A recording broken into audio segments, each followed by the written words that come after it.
Diary time again. I decided to finally come out of the closet and come down to the theatre room and just do a video diary down here. It's a nice change.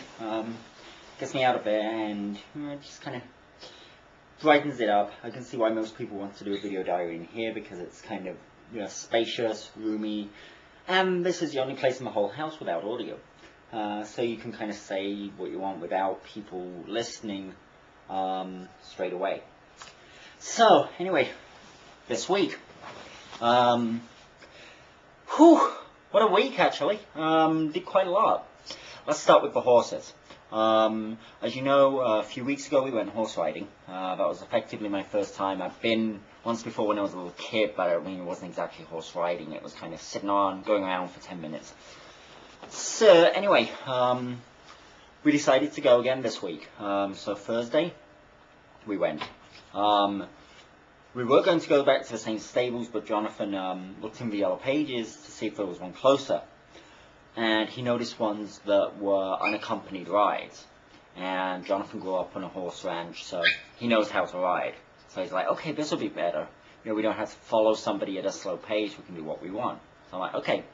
So we actually went out there. It was a little further than the first one, but that's fine, because I mean, it was a nice drive.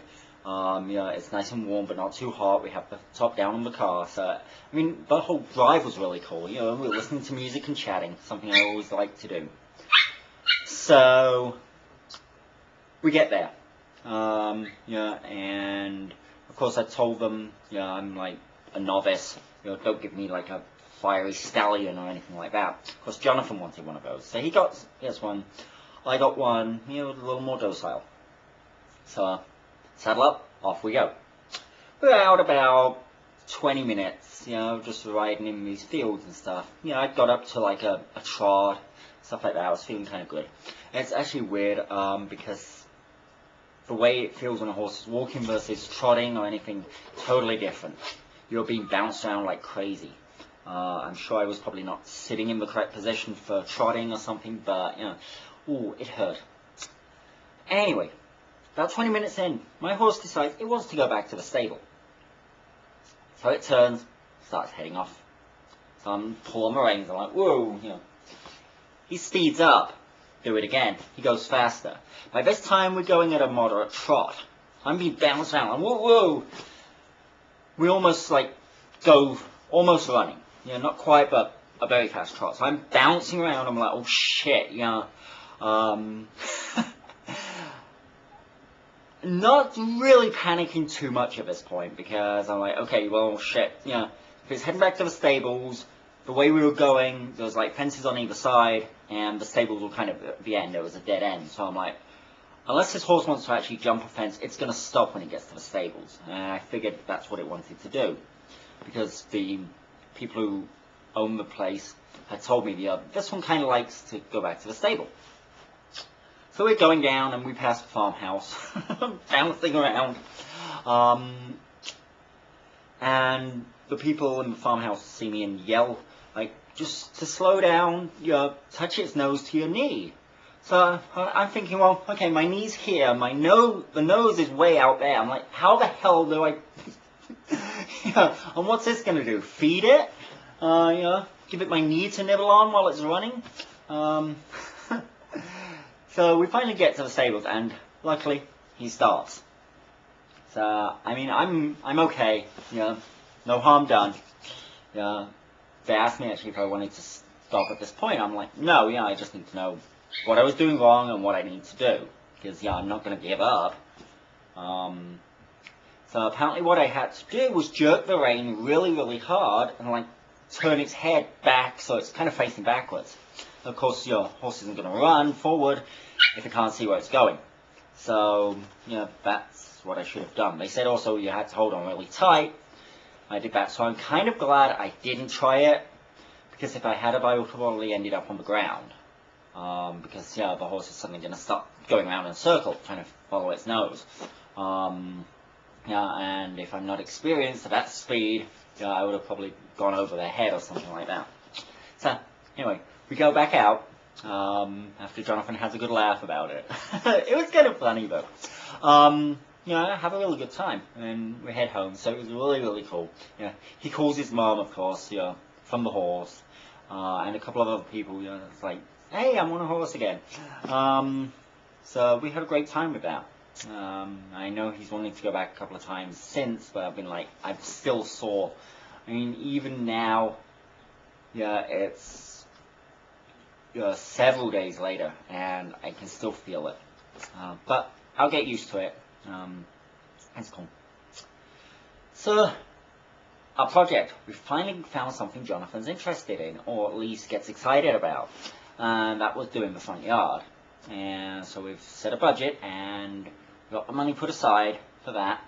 And by the way, thanks to the member that sent money for Jonathan to do that. He's really good. He's really getting into it. Friday we went out and looked around all the nurseries and stuff like that, because Jonathan just wanted to run out and buy a load of plants. And I'm like, whoa, stop. If you do that, you're going to either have too many, not enough, you're not going to know where you're throwing it, you're just going to throw them all in. And it's like, once you planted them, you can't just redo it. So I finally persuaded him to wait, and we took pictures of the front of the house. We measured out the yard so we knew how much grass there is, how much flower bed we've got, so that when we're talking about plants, we know how many to put in. And then we went Friday, spent the day looking around nurseries, letting him get ideas of what plants he wants and what trees, and just seeing other layouts and designs. So we came back Saturday. We've put earlier in the year, we put like hanging baskets and stuff on our balcony. We've got the big balcony that runs along the whole front of the house. The problem with that is no rain can get to it and no sprinklers can get to it, because it's upstairs, runs the whole length of the house, and it's got the overhang. So of course, everyone forgets to water the plants, so they die. So I had the idea of putting in a pipe, the ones that come from the refrigerator, the water, the thin one. Put that from a spigot outside, running up to the balcony on a T-connector, and run along the whole top of the balcony.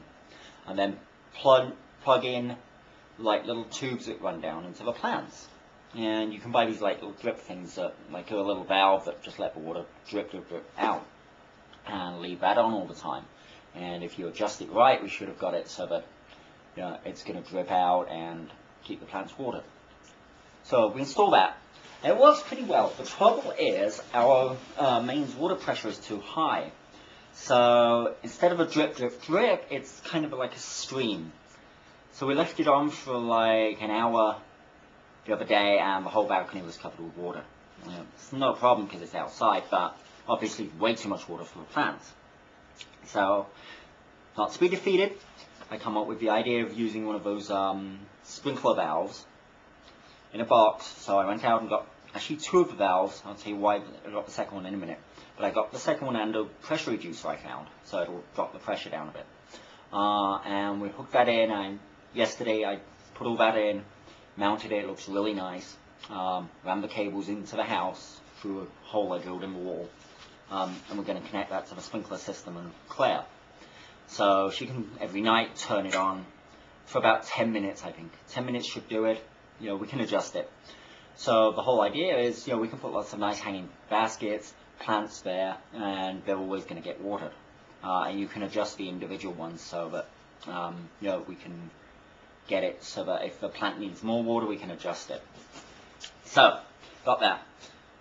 While I was putting in the valve, the reason I put a second one in is you can get what's called a mister system. And that's just a pipe with, again, little like valve things, but they spray out water, very, very fine droplets. You've probably seen them at theme parks. So we're going to run a second line up there. The whole idea is when it's really, really hot, that should cool down that area. The good thing about it is twofold. One, we can sit out there and still be cool.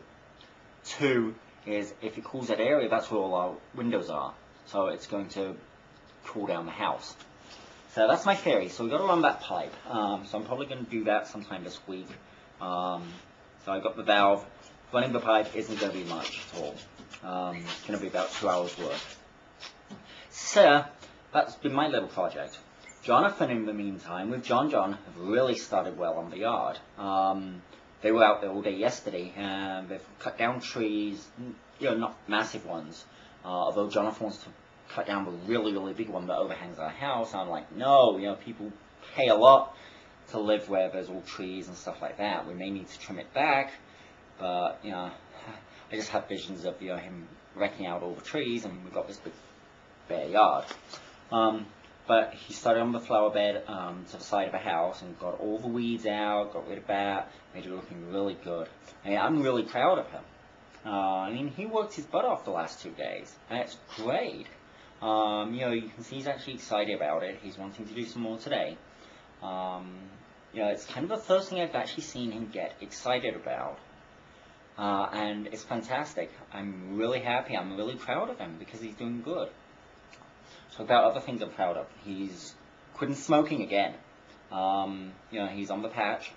He's trying that. Trouble is, he started making him feel a little sick. So we cut the patch in half because we think it's giving him too much nicotine, which works a bit better. The only trouble is he keeps taking that off, and he keeps saying, "Oh, I'll try it without the patch." Well, he's tried it without the patch before and didn't work. So I'm kind of like, well, Jonathan, just try and follow with the patch. It gives you that help you need. Don't try and do everything on your own. Sometimes you do need help.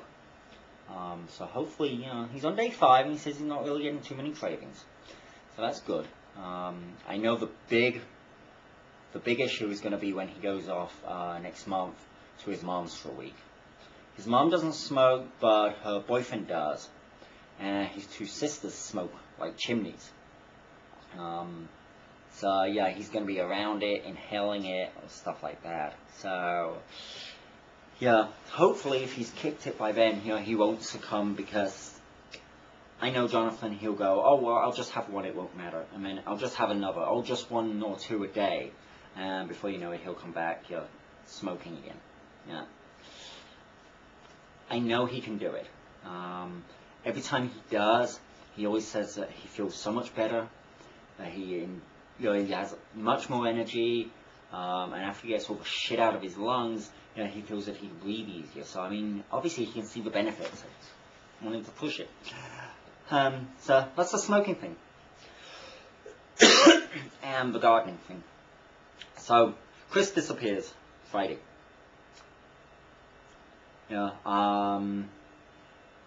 This was his last week. He was going to be leaving like Sunday, sometime like that. Friday's packing all his stuff up. So I wandered down. He's like, "Oh yeah, I'm going over to Tampa today. I've got a couple of appointments and stuff like that. So I figured I'd take my stuff and go, and put it in storage." I'm like, okay, thinking to myself, really? If you're leaving on Sunday, you don't usually pack stuff like your bedding.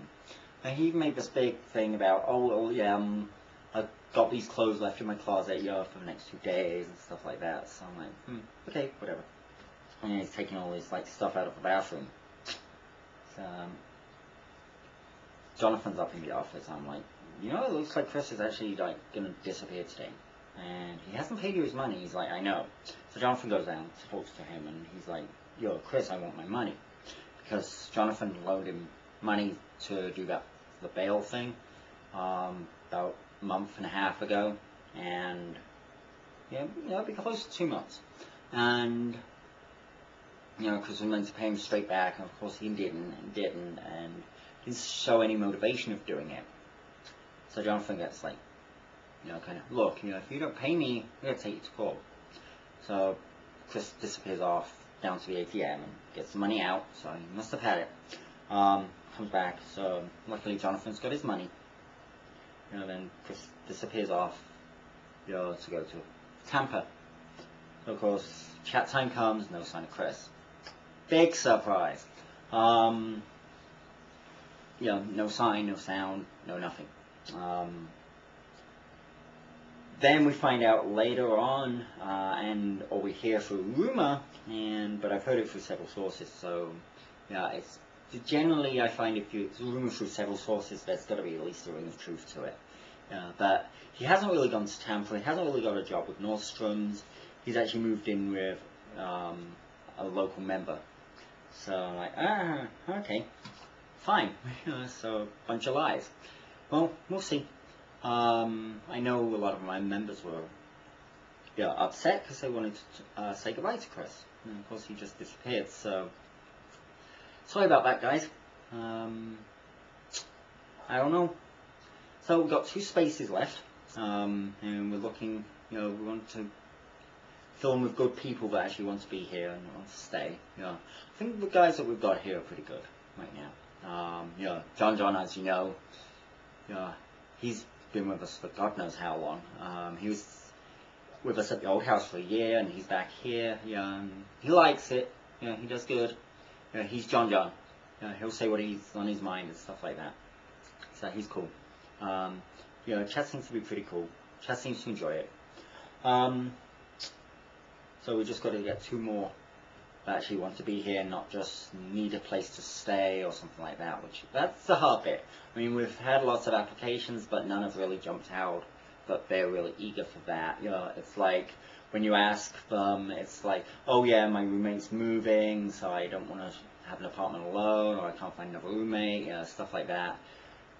Yeah, well, okay, but if you move in just wanting some free rent, you are not going to enjoy it here. You're not going to enjoy being on cam, you're not going to enjoy the lack of privacy, or the chatting, and that's what we don't want. So, anyway, we're looking for a couple of good people. Well, that's about it. I have to disappear off. There is a homeowners association meeting tonight that I'm going to attend, so I've got to run off and do some homework and stuff like that at the courthouse, because I know that I'm going to have shit. Probably not going to let me in, or try not to let me in, and just give me a load of shit about it. So I've got to have the required Florida statues ready to thrust in their faces and go, look, you're breaking the law if I don't come in. So I'm going to go dig those out, and then get back and post all these diaries. So, been kind of a long one, but wanted to kind of say, what happened, because finally, had a busy week. Okay, I will speak to you guys later.